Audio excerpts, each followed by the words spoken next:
Ako sa totoo lang ayoko ng ano, ayokong mag-trial na, eh. Gusto ko Yeah. gusto ko dismissal talaga, ayokong mag-trial. Ayokong mag-trial kasi bababuyin diyan si Inday, eh. Exactly.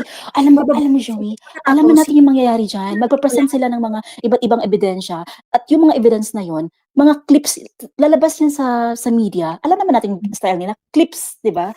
Mm. Yan yung gagawin nila tapos here we are, tayo like sa'tin, we will spend our time debunking those, 'di ba? Correct. Pero Mm. anong mangyayari, loud talagang maingay sila, mabilis lang yan tulad ng ginagawa ngayon. I'm sure alam mo kung sino yung mga bishops na yan or kung sino yung mga cardinals na yan or Mm. sa totoo lang, naku kung puwede lang talaga akong lumabas parang I would love to dare them, you know?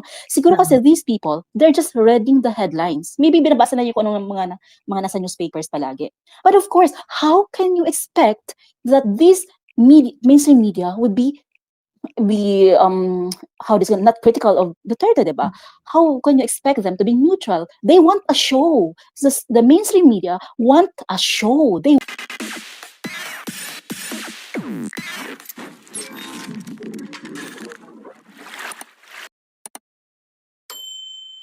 I hope you understand why I am so invested in having the impeachment dismissed. Okay? Why? Kasi yun yung pinaka-prudent na gagawin. Okay? Yun ang mas makakabuti sa bansa. Yun yung mas for me, it is the most appropriate. Okay? There are so many questions pending in the Supreme Court about the impeachment complaint, the validity of the impeachment complaint. Ngayon, it is also the duty of the Senate to think about whether what they are doing or what they are acting upon is something that is constitutional. So if you want to check it on your own, tama si Alan Peter Cayetano, give us time. Check muna natin to. Tama ba yung nangyayari? Meron ba talagang violation ng one-year bar rule and things like that so that the Senate can make a stand. Now, if that is the case, then you have to talk about that. You have to, I don't know, maybe summon necessary people to testify on the filing of the impeachment complaint. Call the four individuals, four different groups who filed the impeachment complaint before the House of Representatives, then by all means do that. Okay? Now, ang pinupunto ko dito is this, okay? Yung validity ng impeachment complaint is actually a venue. The situation of the Senate now is actually very, very good. Okay? They are in a position to put the House of Representatives in its proper place. Hindi po magbubulag-bulagan na lang ba ang Senate tungkol doon sa mga allegation na nagkaroon ng bilihan ng boto para pumirma dyan sa impeachment complaint na yan? There were testimonies from Duke Frasco, Lord Dansuan, Congressman Mitch Cajayon, and so many others. 'Di ba? So, ngayon, for me, while the bloodbath is something that is good for our heart, good for our feelings, good for our ego, okay? Talagang okay ang bloodbath na yan para sa mga puso natin. Okay? Okay ang bloodbath para sa puso't damdamin natin. Ang tagal na, inapi tayo ng bonggang-bongge. The past 3 years, nabudol tayo, inapi-api tayo. Nilapastangan tayo nitong gobyerno na to. And this bloodbath could be a venue para, alam mo, makakagat tayo pabalik. But you know, there are so many, there are so many concerns as well. Kasi hindi naman tayo sure kung pasasalitain nila si Inday dyan. Remember, Justice Corona, 4 months ang impeachment trial ni Justice Corona, he spoke only twice. At yung second niya na opportunity na magsalita siya, pinigil-pigilan pa siya, nilimit-limit pa siya. Okay? So for me, for the impeachment not to go through, for it to be junk, okay, for it to be sorted out properly, whether or not the impeachment complaint is a valid impeachment complaint, it is a prejudicial question for me. It is a prejudicial question for me. Guys, yung mga nagsasabi kasi na hindi, kapag kasi nagkaroon ng impeachment trial, mapapatunayan ni Inday, that is what we want to happen, but we are not sure if that is gonna happen. And so, right now, I would really like to invite everyone, okay? I would really like to encourage everyone to, to make your voice loud and make this impeachment be junk. Okay? Ngayon, kung kunwari, kung nakulangan tayo sa boto, magpo-proceed dito sa trial. Ganyan. Yung guard natin, kailangan nating i-level up ng mas mataas. Kasi guys, kung magpo-proceed to sa trial, ibig sabihin, itong Senate na ito, walang pakialam sa mga basic and fundamental question ng fairness and equality. Wala nga silang pakialam kung nagkalagayan dyan sa House of Representatives ng pirme. Because that's going to be the meaning of that. If they are going to proceed with the impeachment trial, it means wala silang pakialam sa kabalbalan, sa korupsyon na nangyari sa level ng House of Representatives.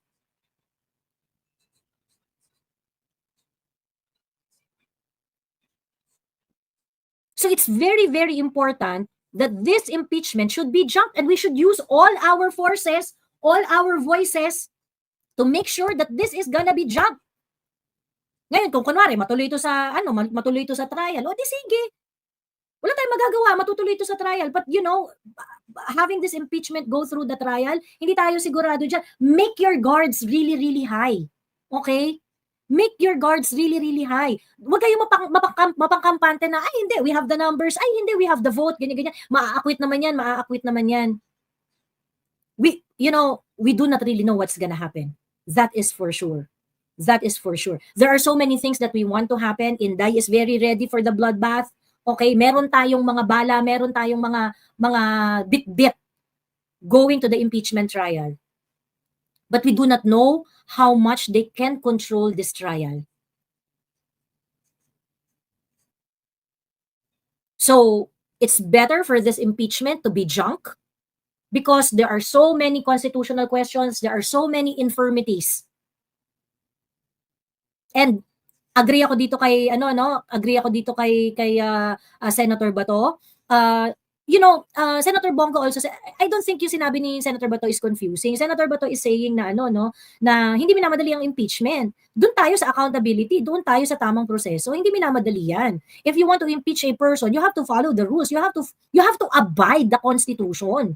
'Di ba? You have to abide the Constitution. Yan yung sinasabi ni Alan Peter Cayetano. I think medyo amenable doon ako sa suggestion niya na, no, okay, bring this back to the House of Representatives. Or at least, try to do a fact-finding na kung gaano karaming impeachment complaint ang na-file. How are you going to treat it? 'Di ba? We cannot just move on and proceed to the trial without questioning the validity of the impeachment. So please, let us be an adult. Okay, let us be an adult. Let us think what is good for the country. Okay? Yung kasi yung mga sinasabi na ay hindi bloodbath tayo para hindi yan magamit kay Inday. You know, that is actually very personal to Inday. That is actually very it's going to serve the political interest of Inday. And to be honest, I do not mind that. I would be the one front and center in defending Inday in any public issues that are gonna be thrown at her. Okay? So that is why, kung kunwari, i-junk ito at gagamitin nila yung issue kay Inday, ay, hindi siya nagpaliwanag sa confidential fund, we had been defending Inday and her causes since 2023, since pinalabas nila tong confidential fund issue na to. And because of all of you, because of us, Inday remained to be the most approved, most trusted public official. Wala kayong dapat ikatakot na kung hindi matutuloy yung impeachment or walang sayang doon. Walang sayang doon. Look at it in the most mature and the most prudent way. Okay? If there is going to be a bloodbath, yes, handa si Inday. But let us also think what is good for our country. Okay? And what is good for our country is for this to be for this to be junked, for this to be dismissed. How many sessions are we spending already for the Senate to debate on the go-around of this impeachment trial? So yun. Sabi ni Bridex, will some judges be forced to recuse? I don't think so. I don't think so. I don't think so. One vote sila eh. Inherent yung kanilang power to be a senator judge. So if they're going to, let's say, sabihin na natin, si Risa Ontiveros, for conviction naman talaga yan. Si Bato, si Bongo, si Amy Marcos, si Robin Padilla, alam natin, for acquittal yung mga yan. They cannot really, I don't think merong magtatangka na to ask them to recuse, to inhibit, para hindi sila masama sa botohan. Gulo yan eh, kasi magiging gulo yan eh. Ayan.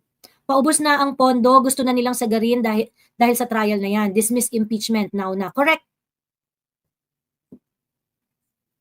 Dismiss the impeachment. And you have to be very, very loud on this.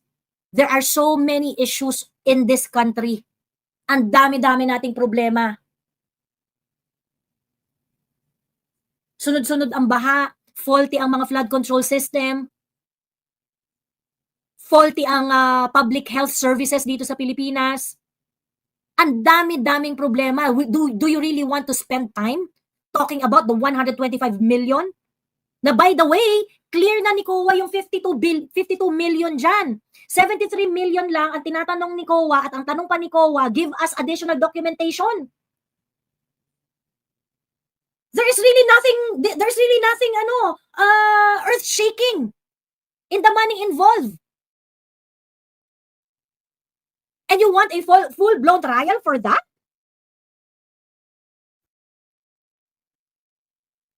So yun, Davao might be having a rally like during PRRD's birthday. We will do that here. Subukan lang nila, sabi ni From Debt-Free City. Ayan. Miss Joey, pinapaspasan ni Coco and Risa, mukhang may nilulutong hindi maganda yung dalawa. Yes, actually, yun nga rin yung isang nakakaloka dito eh. Kasi they already showed the calendar.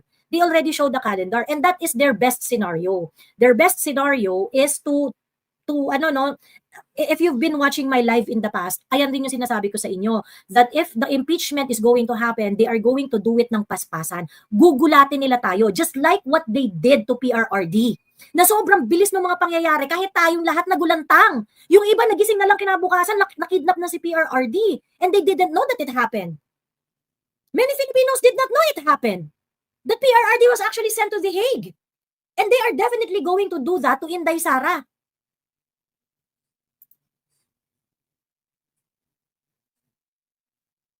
Kung may mag-request ng inhibit, mag-inhibit rin si Risa. Correct, at saka si Coco. 'Di ba? So, our weakness, and even the Dutertes, our weakness is because we are always expecting that our enemy are going to fight fair and square. Okay? Yan ang weakness natin eh.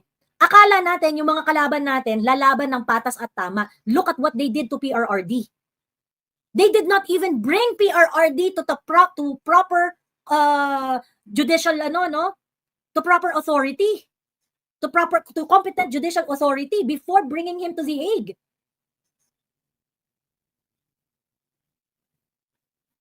And sa totoo lang, that is our weakness. Ang weakness natin, tinitingnan natin sila, nakagaya rin natin. Ang mga kalaban natin, barubal. Ang kalaban natin, hindi fair. Hindi nila nirerespeto ang batas. Of course, we are confident that if the trial is going to happen, we are confident because we know that we are on the side of the law. At doon rin naman nanggagaling ang confidence ni Inday Sara. Doon nanggagaling ang confidence nating lahat. But we are not dealing with people of same level of morality here. Ang mga kalaban natin, walang moralidad. Sabi ni Aling Wana, wag pa ulit-ulit magsalita, please. Wala naman sigurong echo sa room mo. Sabi ni Aling Wana, Aling Wana, alis na po kayo. Kung naiirita po kayo sa paulit-ulit kong pagsasalita, alis na po kayo.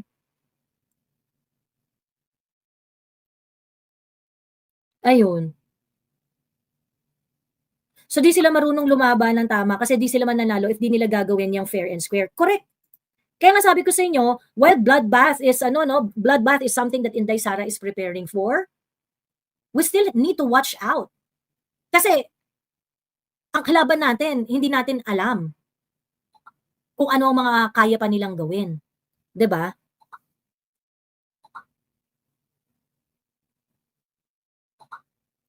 Let's be nice, pero kung mga kakampings at loyalista mga kalaban natin, show to them how rude we can. Mas barubal sa kung gaano sila kabarubal. Ayun, sa gobyerno ngayon, yes, I remember, sabi pa nga ni PRRD na hindi papayag ang Supreme Court na madala siya sa Hague. Kaso ayun, wala rin kilos ang SC. Exactly. You think the Supreme Court is going to decide whether or not the impeachment complaint is constitutional or not? Kasi ganito katindi na issue, dapat yung Supreme Court nag-decide na ito eh. Kung tama o mali yung ginagawa nila ng House of Representatives, kung tama yung pagtanggap nila ng impeachment complaint, yung fourth impeachment complaint, despite the fact that there were filings 3 filings prior to that. But the Supreme Court is not making a decision up until now. So do you think that the trial is going to be fair? It is not going to be fair. Ayun. Sabi, hala, wag kang pikon, para ka na rin. Sinasagot ka lang, Aling Juana. Kayo naman pag sinasagot kayo, pikon agad. Supreme Court, patay na yung tao, tsaka nila titingnan yung case. Ganun sila kabagal, sabi ni Lark. And yun nga nakakaloka doon. What if mag-decide yung Supreme Court later na impeach na nila si Inday? Tapos later sila pa magde-decide. Diba? Sabi ni Baraka Dale, junk impeachment while we have time. We can't afford another surprise. Correct. Correct. If we're gonna go to the impeachment, if there is going to be an impeachment trial, ano yan, ang tawag dito, kumbaga parang, it is the next level preparation. Now we have time, we can still have this junk, so let's take advantage and let's make sure that the impeachment is going to be junk. Ganon. Actually, hindi ko rin masyadong, a lot of people, I see this in social media, na parang, everybody's waiting for the bloodbath, everybody, hindi, sige, ituloy na yung impeachment, ganyan. And I understand where it is coming from. Of course, we want to, see the trial to proceed. Invested na rin naman talaga tayo dito, invested rin tayo kay Inday Sara, ganyan.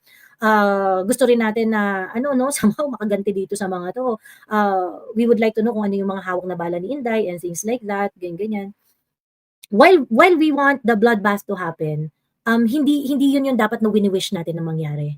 Okay? Hindi yun yung dapat na wini-wish natin na mangyari. Kapag nandyan na yan, haharapin natin yan. Pag nandyan na yung bloodbath, haharapin natin yan. But since we still have time to have this junk, and junking this impeachment is something that is more beneficial for the country, let's make sure that we would be able to do it at this point. At kung hindi kinaya, di hindi kinaya, 'di ba?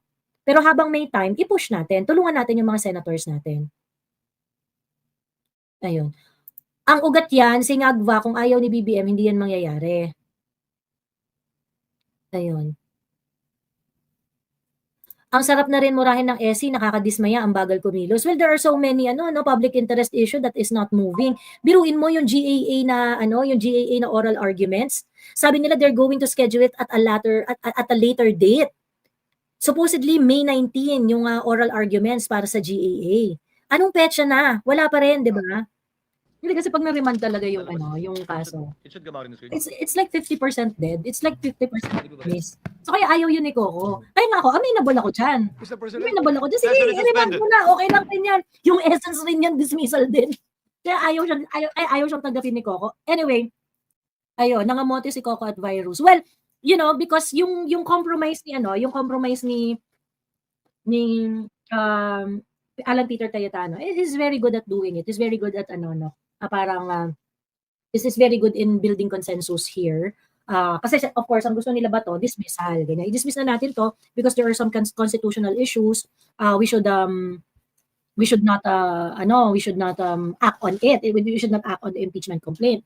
Now, ni-rephrase ni Alan Peter Cayetano yung situation at ang gusto nga niya is since hindi naman matatapos tong trial na to, and there is a question of crossover, there is a question of constitutionality of the complaint, one bar rule and things like that, which the complaint must follow. The complaint itself must follow. Kaya sabi ko, brilliant yung move ni Senator Alan Peter Cayetano dyan kasi inaano pa rin niya hindi mo i-dismiss technically yung kaso, but you are going to bring it back, to remand it to the Congress, and in this case, ang sasagot is the 20th Congress.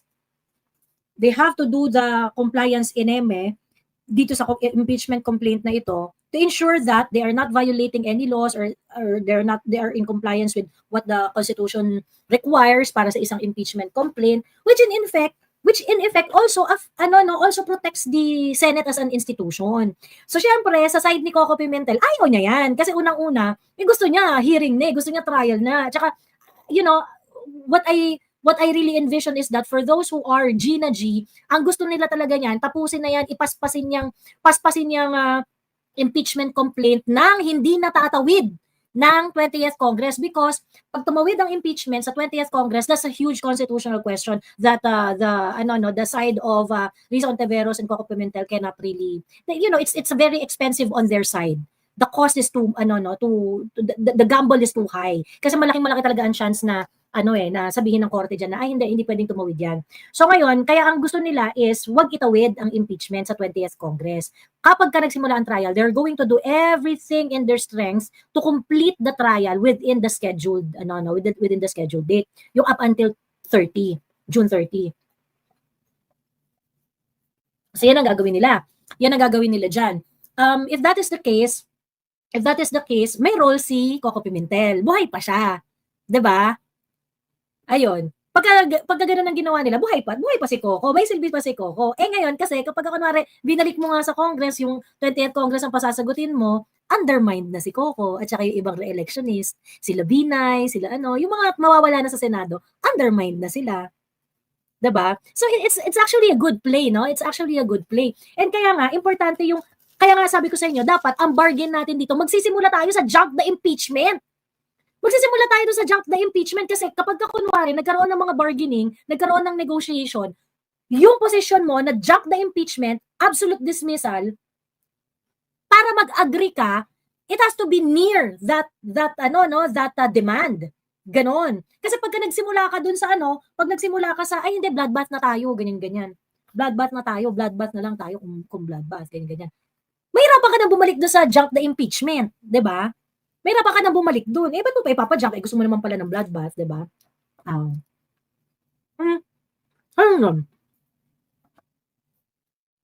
Matalino ka po, San Coco, pero huwag niyo po kami niloloko. Pwede po kayong nagdemanda sa ombudsman or ng court na matotoo niyan. Correct. Or mag-fact finding sila, ganyan. Maganda ang strategy ni Batorni. Correct. So maganda rin kaya nga sabi ko sa inyo, support natin yung nila kasi that's going to give them more leverage eh. That's going to give them more leverage. Jump the impeachment, di ba? Jump the impeachment altogether. Ayun. So tumigil na kasi yung mga pulpol na politikos kakasira sa mga Dutertes. Hindi po talaga kayo mananalo sa biases at politikin nyo lang. Magtrabaho na lang po kayo ng totoo. Ayan. Paki-explain po bakit di naka-robe si Robin, Amy, and Villar. Kasi nga, they are for junking the impeachment. They are really for that.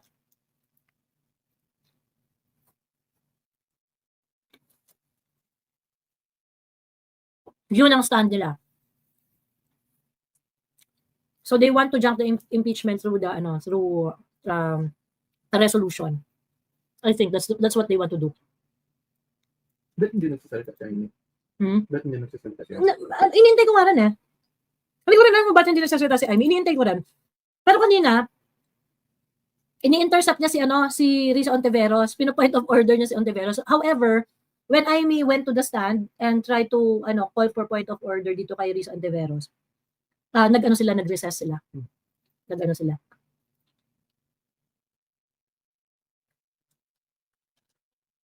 Re-reviewin ko sa ng Rappler, sa coverage ng Rappler kung ano. Kasi Rappler has a coverage ng yung meron silang sariling camera. So naririnig yung ang pangalan nito, naririnig yung mga conversation even kapag naka-recess.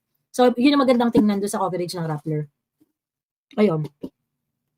Sabi ni Paytots, Ma'am Joey, question po. If let's say it was proven that na-violate ang one-bar rule or pinilit ng Congress na wala silang na-violate but was later on proven that they did, what will happen to Congress? Well, di ba ang effect ng unconstitutionality is that it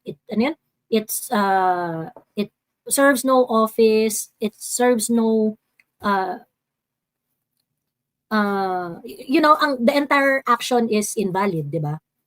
So, ibig sabihin, kung ano yung magiging result noon, magiging invalid yun. Tapos, ang pwede lang na parang kilalanin out of that unconstitutional act is yung mga, yung mga fact na nangyari na. Pero yung effect niya, hindi kilalanin. Ano ngayon? Teka, anuhin ko lang effect of an effect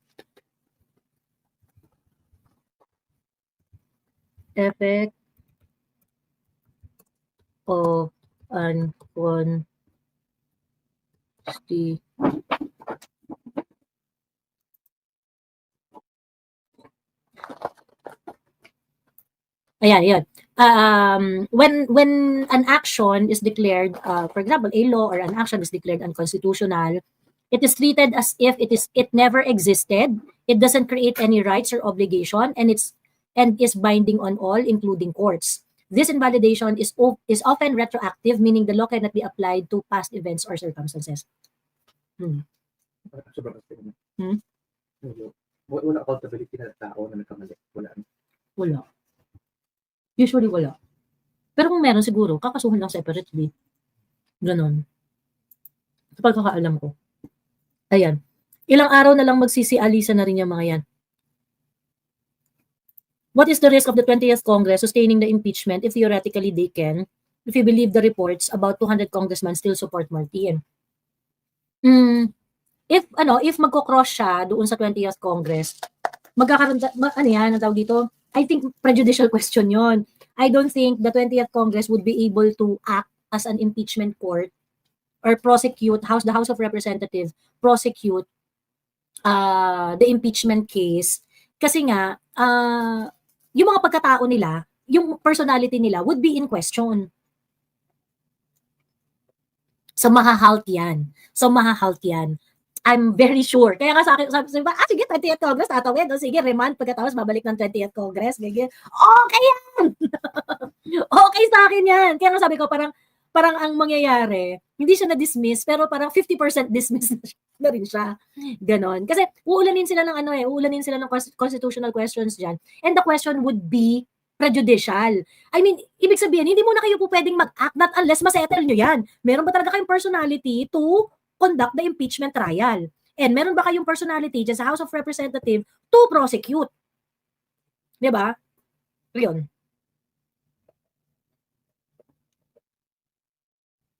Top sa bar pero bobo, sabi ni Virgilio din. Wala kasi, sa ano yan, sa prinsipyo yun nagkakatalo-talo. Ayan. Ma'am Joey, bakit hindi po gaano pinag-uusapan ng ginawang unconstitutional na Kamara regarding sa 4 na impeachment complaint? Dapat doon pa lang invalid na yan po, di ba? Hindi, kasama yun kasama yun sa grounds ni Bato. Yun nga sinasabi niya. Unconstitutional yung impeachment complaint kasi na-violate niya yung 1-year bar rule. Kasama yun, pinag-uusapan. Kasama siya sa topic. Group 1, dribbling group ni Cheese. Group 2, paspas group ni Coco. Group 3, dismissal group ni Bato. Group 4, remanding group ni Cayetano. No. Cayetano, I think, is sitting between group 1 and group 3. That is what, walang sariling group si Cayetano. Si Cayetano is nandun siya sa The status of the hearing is that Senator Pimentel. Ito yung sinasabi ko sa inyo. So, the beauty of the motion of Bato and the amendment of Alan Peter Cayetano packaged it. O sige, hindi natin terminate. Hindi natin dismiss. Okay? Hindi natin dismiss. But of course, when you are going to look at the substance of the action, it basically killed the impeachment complaint. So, it is almost equivalent to junking the impeachment complaint. Okay?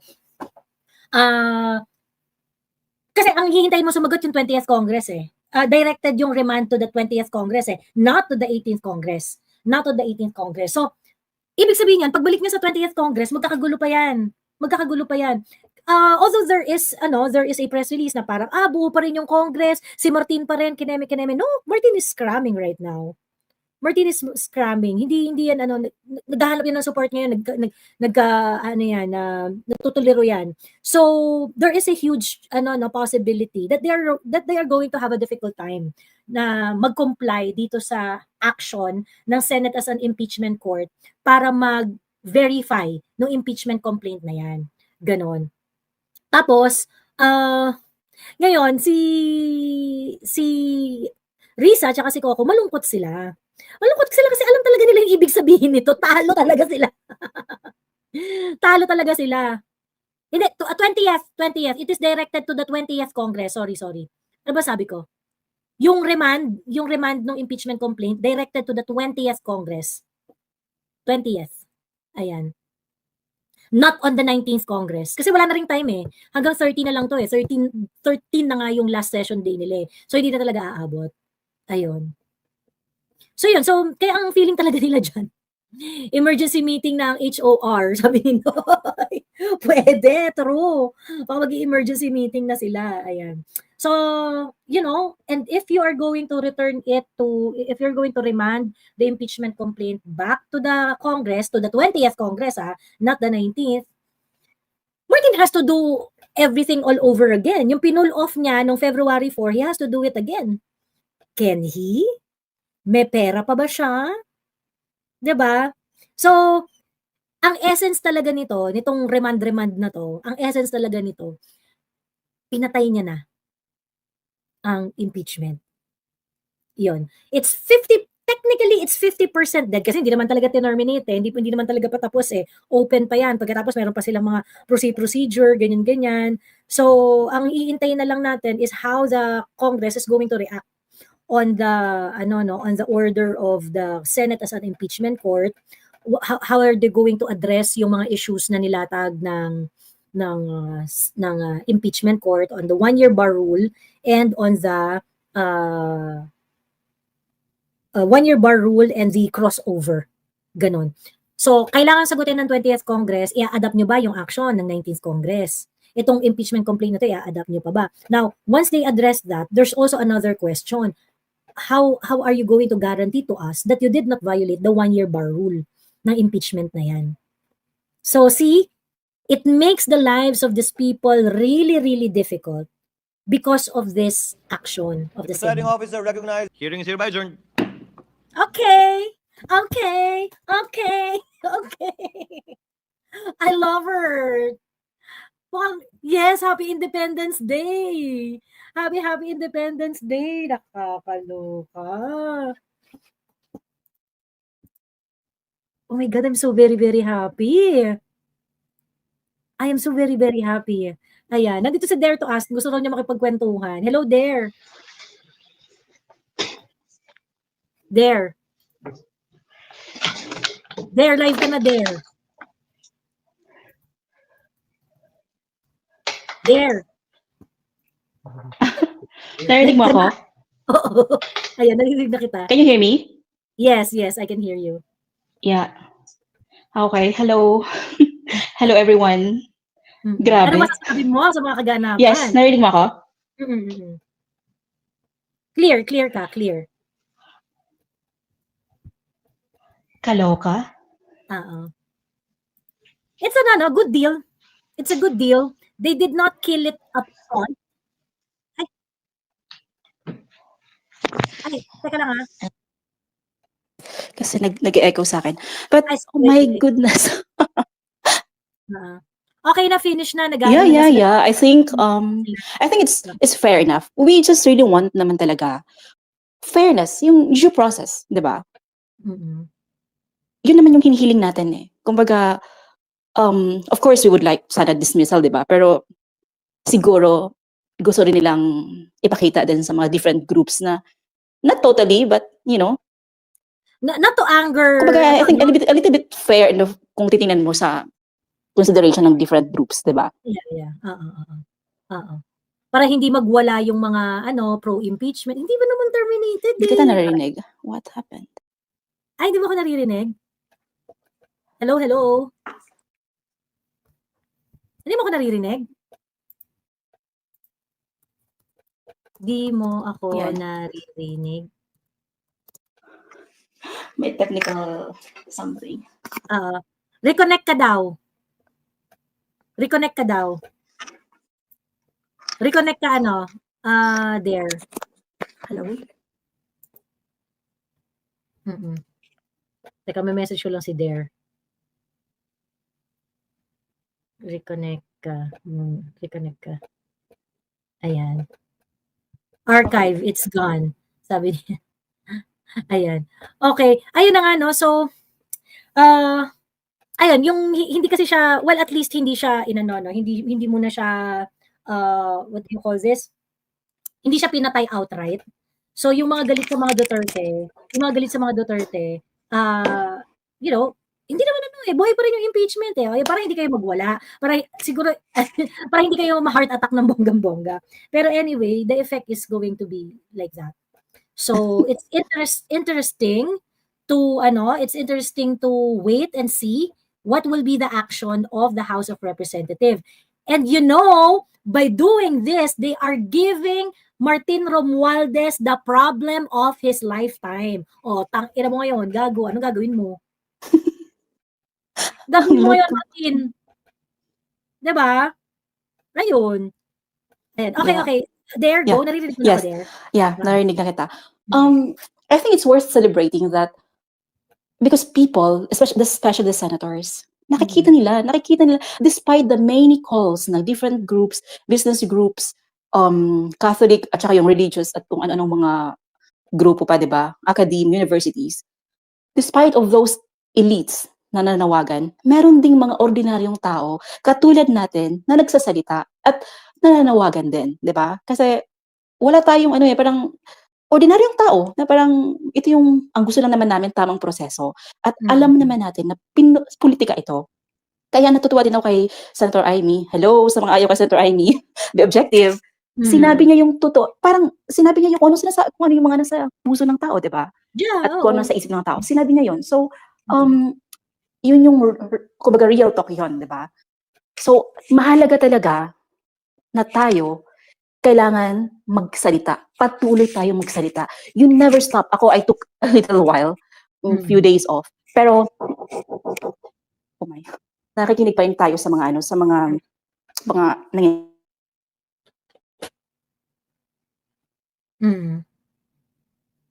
Hello there?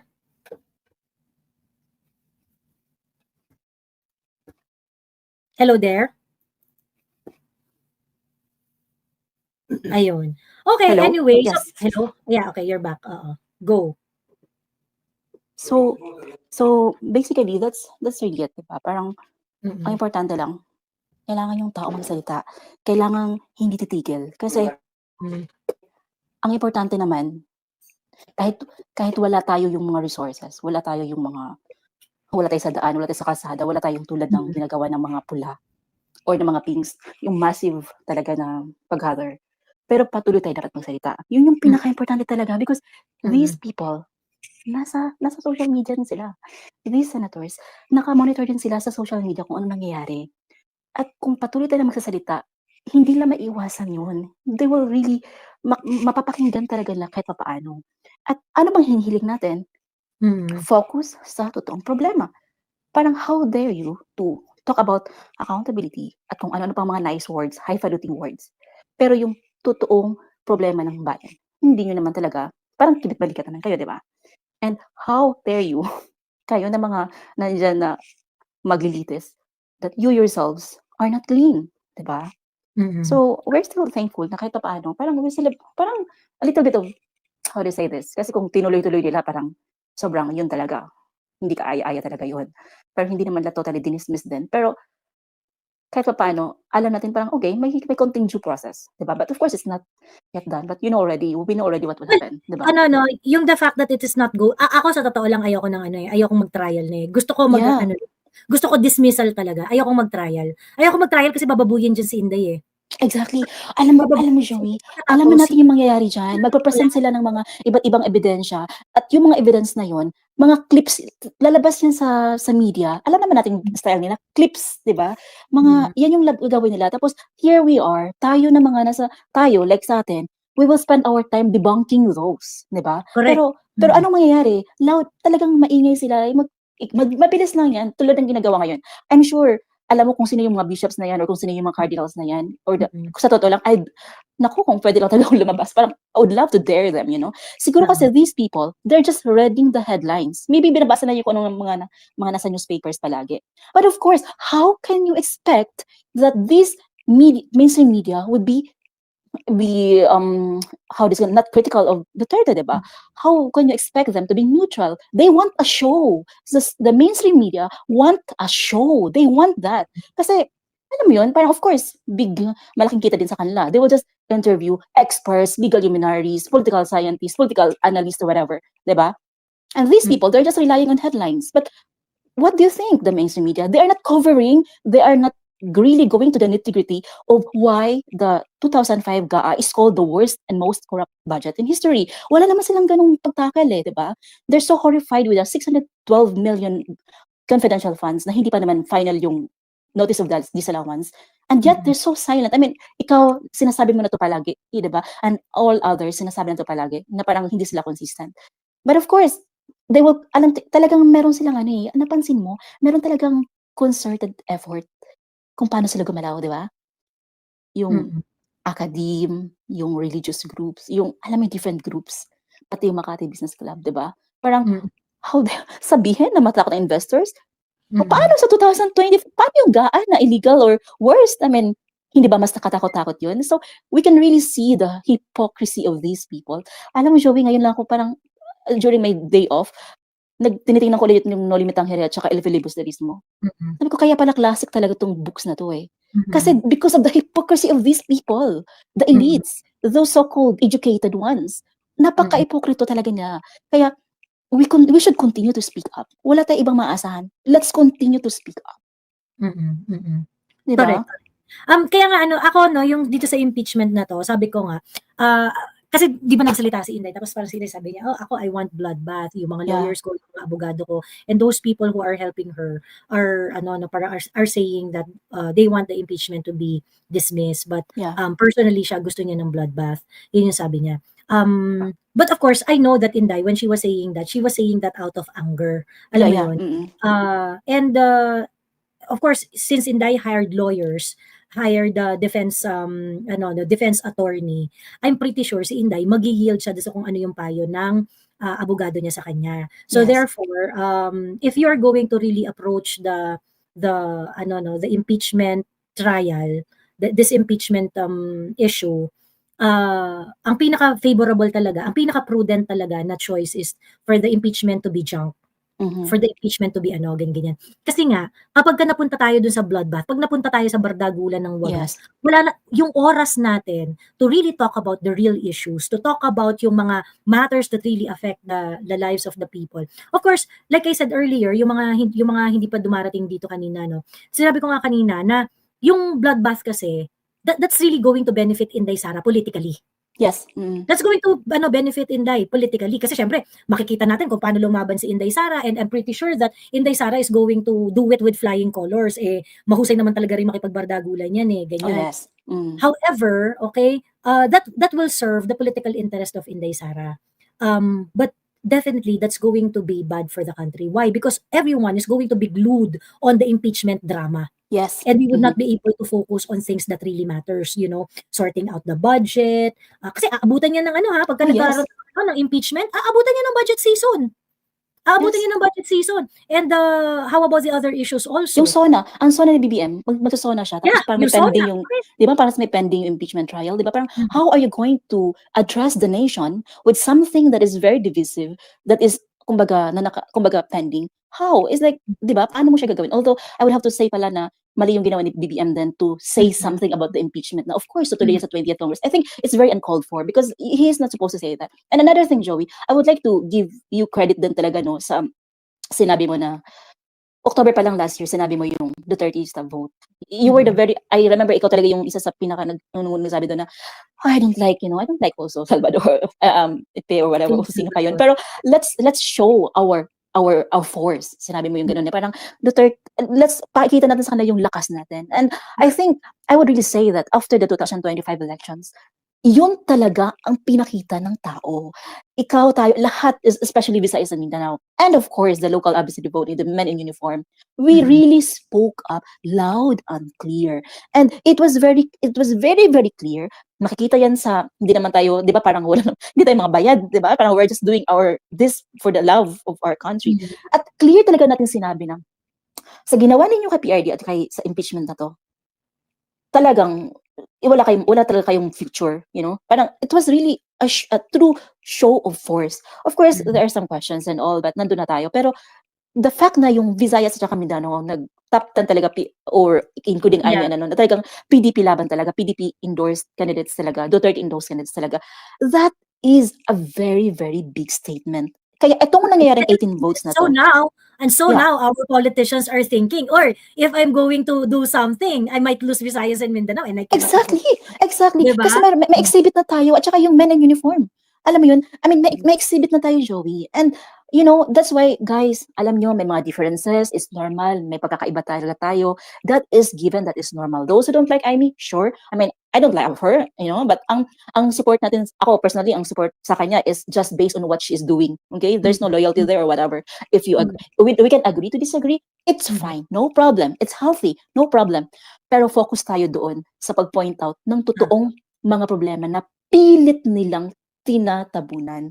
And we should not lose focus sa ganun. Kasi halata naman parang common sense. I mean, these senators, I mean, hindi naman sila magiging senator kung hindi nila alam yung parang pulso ng bayan, di ba? At saka, come on, when you talk about insertions, congressional insertions, when you talk about quote-unquote pork barrel, people know now na, okay, may 797 billion congressional insertions sa 2025 ka. Although it is for issuance of SARO, it is there. It is, people know na there is a worst and most corrupt budget in history. People are aware, di ba? Oo. So, teka lang, wait lang. Nag-iiyakan na pala yung mga pink ngayon. Nag-iiyakan na sila lahat. Please, can you give them tissue? Oo. Pakipasa ang tissue sa mga pink na nag-iiyakan ngayong mga panahong ito. Ayan. Okay? Buti nga sa inyo. Ayan. Yeah. And ano talaga, pero ito kasi, alam nyo guys, ito, tayo talaga, I mean, kayo, bawat isa sa inyo nagko-comment, nagla-like, nag-share, na nagsasalita. I mean, itong vote na nakita natin ngayon, this is the result of you speaking up. Okay? Don't ever lose the kumbaga tayo, wala tayong papansin nyo naman yung social media, di ba? Wala naman tayong representation, di ba? Minsan si Miss Malu na interview, di ba? Or sino pa ba? Sino pa ba yung medyo, kumbaga neutral na hindi talaga anti-Duterte, di ba? And the rest, of course, makikita mo naman yung mga social media statistics, di ba? Millions of views and everything, di ba? So people are listening, and this, alam mo si Senator JB, naka-follow kasi yan sa page namin. And we are really calling him out also. But in fairness to him din kasi, isa din kasi siya nag-push din kasi ng Mindanao Railway na mabudgetan. But anyway, tayo, ang ano ko ka lang kasi ngayon, Joey, parang whoever it is, so kung sino man yung senator or politiko na talagang mag-push ng pinaglalaban din natin, nandun yung suporta natin. Kumbaga, hindi siya nakataga sa bato, except for bato only, na depende kung ano talagang tayo na sa issues. Pag agree tayo sa kanila, then we will support them. Pag hindi, then we will have to criticize them, di ba? Ganun lang yun. Wala siyang, huwag kayong magtaka minsan kung, biglang nag-iba tong ihip ng whatever. No, kung saan tayo magkasama, di magkasama tayo, di ba? Parang ganun. So, but you guys, please continue to speak up. Hindi talaga ako nakatiis, Joey, actually. Talagang, I was very much close. Although hindi ako sa Facebook, I was closely monitoring din sa mga nangyayari. And, yun, parang, kung ang next is tomorrow, parang ano na to, no? Bukas, hindi na matutuloy ang presentation. Tama ba? I think kasi parang in-adjourn na ni and sabi ni Chis Escudero, the impeachment court is adjourned? Is adjourned, and Yeah. it's going to reconvene later on. Usually sinasabi na ang original date nila is tomorrow 11 Yun talaga yung magko-convene yung impeachment court. Bigla silang napa-convene tonight. Ganon. So, actually medyo rin dito, nadali dito sila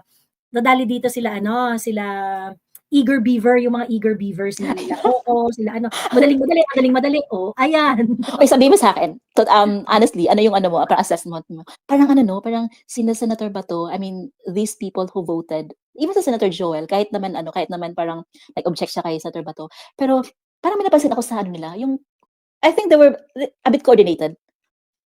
Yeah, diba? Napansin mo?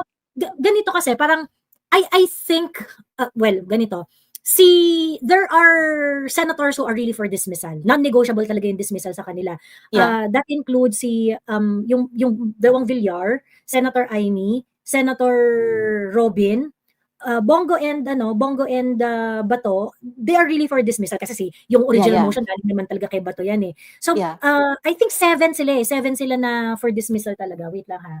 Tingnan ko lang yung kodigo ko. 7 sila na original for dismissal talaga. Yeah. And ang ayon sa Ibong Matalinghaga, itong sure ball na 7 na for dismissal, ano talaga to, magdodoble talaga ito supposedly kapag ka nagkaroon na talaga ng botohan. So Yeah. ito lang talaga yung out and about na for dismissal. Mhm.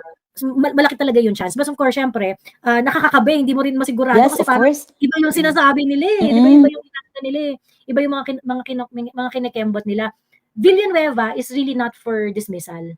Yeah. Nakita naman natin yung ano niya, hindi talaga siya for dismissal. Ang for dismissal is si Tolentino. Isa Yeah, sa kasi De La Rosa, Padilla, Marcos, Tolentino, Villar, yung dalawang Villar, Bongo, and at saka si Tolentino. Sila yung for dismissal talaga na matigas. Ganun. Yeah. So kaya kasi hindi impeachment robe si Amy, si Cynthia. Robin Padilla, at saka si Cynthia Villar. Yeah. Ayaw talaga nila ng impeachment. So ano ang tawag dito? Ayun. Now, I think I don't know, maybe they did not get the number para magkaroon ng dismissal via resolution. Kasi yung marami ring mga legal luminaries na nagsasabi Yes. you cannot dismiss it via resolution. You have to convene as an impeachment court para maging binding nga daw yung dismissal. Yeah. Even naman si Senator Ping Lacson, ganoon din yung niya, yung stand niya na kailangan. At saka marami din naman. Although, well, you can say, at saka sinabi na rin ni Fiscal Darwin Cañete yan, 'di ba? At saka ng other lawyers Justice na Lacuna also said na it's better if you're convene going to convene kayo as an impeachment court and then make a dismissal a subject of your make it part of your agenda, which what they did dito, ganon. I think yung ibang mga parang out of principle na lang rin yun na na hindi hindi talaga namin kikilalanin yung impeachment complaint at all. Ganon. Hangga't hindi na-resolve yung mga constitutional question doon sa akin fair lang rin naman yun. Wala rin namang problema yun. Wala namang problema yun. Alam mo sa totoo lang, that's why I could never be a yellow or pink talaga. It's like, okay, may mga causes sila na, okay, we share. Pero the hypocrisy, ibang level talaga sila. You know, ngayon ito, kasi ito nga, guys, mahalaga talaga, very important na tayo, magkaisa talaga tayo na magsalita. And if I may just also request, you've mentioned the numbers. Pag nagsabi kayo ng insertion, please mention the numbers. Kasi, for example, when I said na more than 797 billion yung congressional assertions, may proof po yun. Hindi siya yung may proof siya na galing siya, may proof siya na galing sa DBM. At saka may exchange kasi ako kay Yusek Gades about sa DPWH na insertions na. Ang pakiusap ko sana, kung mag-mention kayo ng mga insertions or ng budget related, as much as possible, if you can lang naman, mention the amount. Kasi we want to show to them na pinagsaksakan nila yung, how do you say that? Pinangangalandakan nilang 612 million na ganito, confidential funds. Please, when you reason out, when you rebut them, show figures then talaga. Kasi we want to show to them na, at saka yung sinasabi natin, hindi to parang feelings, hindi to parang naninira tayo. May proof siya, government data siya, tapos ipakita nyo, pag hinanapan kayo ng may proof siya, ipakita po ninyo, di ba? Kasi that is how we're going to move forward with the narrative. Hindi sila titigil dyan, lalo pa yung committee ni Joel Chua, nag-formal na rin sila magkain ng kaso laban kay VP, diba? Tsaka nakatawa yung resolution nila kasi sinilagay na doon na parang stringent na audit pa nagagawin doon ng COA. Parang, hello, sila nga may extraordinary and miscellaneous expenses na 4 billion for 2025. Parang walang ang liquidation, walang ang resibo yun. Sinabi na mismo ni Atty. Guanzon eh. So, ang tingin ko, ang magandang, if I may just suggest, moving forward sa patuloy natin na pagsasalita, kung maari lang po na pag nagsabi kami ng cheat sheet, yung ang tawag dito, yung kasama na congressional insertion, how much? Yes, oo. Sige, i-ano ko yun. May mga resibo tayo doon, may proof tayo doon, verifiable yun. Hindi siya, talagang may proof, pwede nyo pong i-verify, talagang clear siya. So, that's how we're going to rebut them. Okay? Ganon, labanan to siya ng information eh. So, magkakaroon tayo ng information na talagang tama, 'di ba? Hindi natin kailangan manira sa kanila na mag-produce ng mga false information. No, hindi natin kailangan 'yun. Merong proof para labanan natin sila. And that's how we're going to counter them. We have enough information to really question them. Yeah, to counter them. And then when you say yun nga kasi parang gusto ko i-discuss yung bakit tinatawag siya na worst and most corrupt budget in history. Meron talaga siyang I wanted to present that with Kat talaga na parang bakit siya tinatawag? Because ito yung mga dahilan. So, ang gagawin natin, itaas natin yung level of conversation natin. Okay? Ganun ang gagawin natin. Tapatan natin sila ng mga information talaga na natotoo talaga. Pag sinabi nilang fake news yan, no, ito yung proof. Verify mo, 'di ba? Pag sila nagsabi na, "Oh nga si Paulo or kung sino man naglagay sila ng mga corrupts in like why, 'di ba? You have to when you see something at meron kang kabardagulan na mga ibang tao, you ask them, what is the proof? You ask them, ibalik niyo sa kanila. Pag sila natanong sa atin at nagbigay tayo ng figures, oh, ito yung proof, 'di ba? Ganon. Kasi guys, remember, wala tayong mga kasamang mga wala tayong mga kasamang taga-academe, wala tayong mga quote-unquote legal Tayo-tayo lang experts. Oh, walang taga-UP na nagre-represent sa atin. Walang taga-bar council, whatever, nagre-represent sa atin. Walang legal luminary na nagsasabing fairness and everything.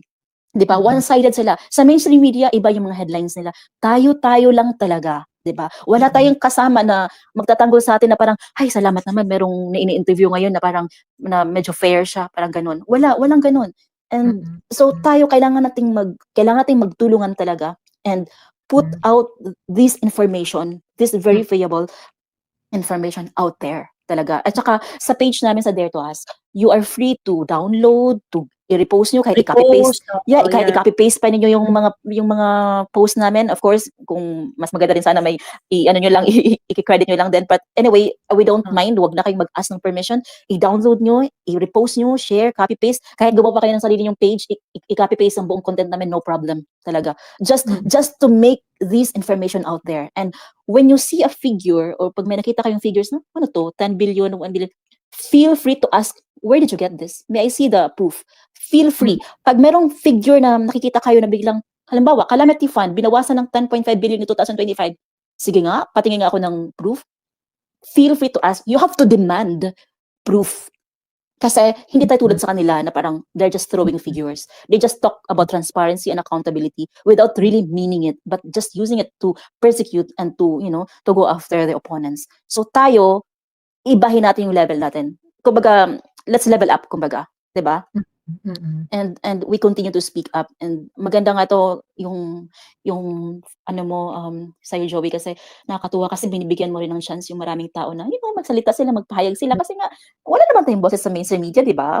Parang we are being si Sas nga, my goodness, ang qualifications ni Sas nakakalula, tapos biglang kung ituring siya ng mga sa mainstream media, parang vlogger, political gito, ganyan. You do not even mention her name, di ba? Exactly, pero my goodness, ang qualifications ni Sas, my goodness, nakakalula, di ba? Parang grabe, di ba?